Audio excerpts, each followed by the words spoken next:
ওই বট গাছের ছায়াতে বসে আছেন। এই দেখেন বেনামে একজন 600 টাকা, আর এই দেখেন আরেকজন বেনামে 3000 টাকা।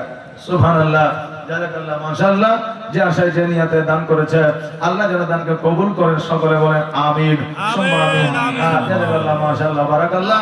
একবার মুহাম্মদ রাসূলুল্লাহ সাল্লাল্লাহু আলাইহি ওয়াসাল্লাম পড়েন, আল্লাহুম্মা সাল্লি আলা সাইয়্যিদিনা মাওলানা মুহাম্মদ ওয়া আলা আলি সাইয়্যিদিনা মাওলানা মুহাম্মদ সাল্লাল্লাহু আলা মুহাম্মাদিন সাল্লাল্লাহু আলা মুহাম্মদ হরদম সানে কালো মুহাম্মদ হরদম সানে কালো শফিয়ানা মুহাম্মদ সাল্লাল্লাহু তাআলা আলাইহি ওয়াসাল্লাম। এ বাবা রে, ভাই আমার মায়েরা একটু লক্ষ্য করে শুনবেন, কান দিয়ে শুনবেন রে বাবা। আমার খাজা মাইনুদ্দিন চিশতি রহমাতুল্লাহ আলাইহি যখন ভারতবর্ষের মাটিতে পা দিলেন ইসলামের প্রচার ও প্রসার করার জন্য, ইসলামের ঘরে ঘরে বাতি জ্বালিয়ে দেওয়ার জন্য আমার নবী মুস্তাফা সাল্লাল্লাহু তাআলা আলাইহি ওয়াসাল্লামের আদেশে এই ভারতবর্ষের মাটিতে আসার পরে কোন গাছের নিচে আপনারা বসে আছেন? যারা আল্লাহর ওলি হয় জগতের মধ্যে, যারা ইসলামের প্রচার ও প্রসার করে, যারা স্বাস্থ্য কথা বজায় না রাখে, যারা মানুষের ভালাই করে, মানুষের কাজে যারা উপকারে আসে, মানুষের কাজে যারা সহযোগিতা করে, তাদেরকে দুনিয়ার মানুষ পাগল বলে। আজকে আপনি বিপদে পড়েছে, আপনার পার্শ্ববর্তী এলাকার মানুষ বিপদে পড়েছে, গ্রামের মানুষ বিপদে পড়েছে, দেখবেন একটা যুবক যদি বারে বারে মানুষকে সহযোগিতা করে, টাকা দিয়ে পয়সা দিয়ে, আপনার কাজের মাধ্যম দিয়া, গাড়ি দিয়া, বাড়ি দিয়া যদি তাকে সহযোগিতা করে, দেখবেন একদিন গ্রামের মানুষ ওই যুবকটাকে পাগল বলে আখ্যায়িত করবে। বাবারে, জগতের মধ্যে যারা আল্লাহ ওয়ালা হয়ে যায় তাদেরকে জগতের মধ্যে ফকির দরবেশ নইলে পাগল বাবা বলে।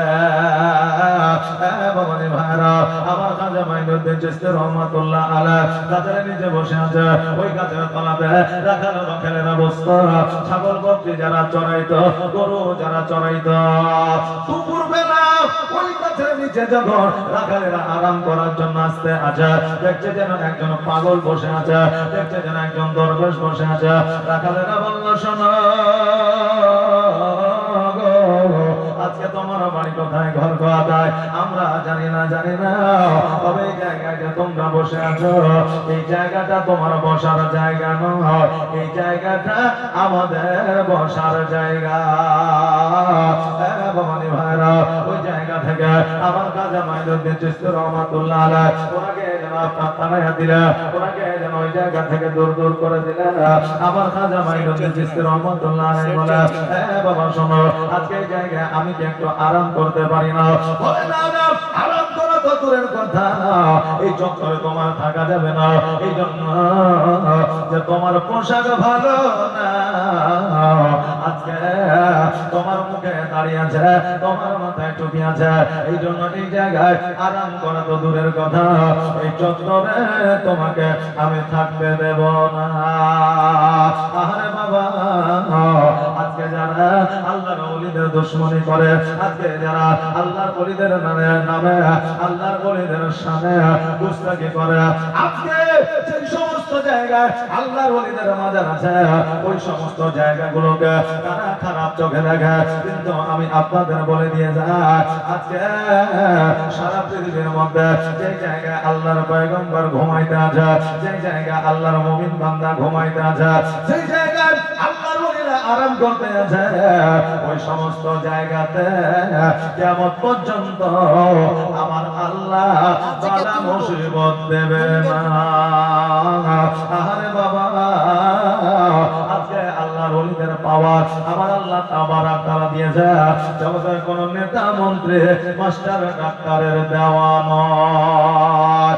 আজকে খাজা মাইনুদ্দিন চিশতি রহমাতুল্লাহ আলাইহি তারা আছে বলে রাখাল শোনো, আজকে আমি এই জায়গা থেকে চলে যাচ্ছে, কিন্তু আমাকে তোমাদের একে খুঁজে বেড়াতে হবে।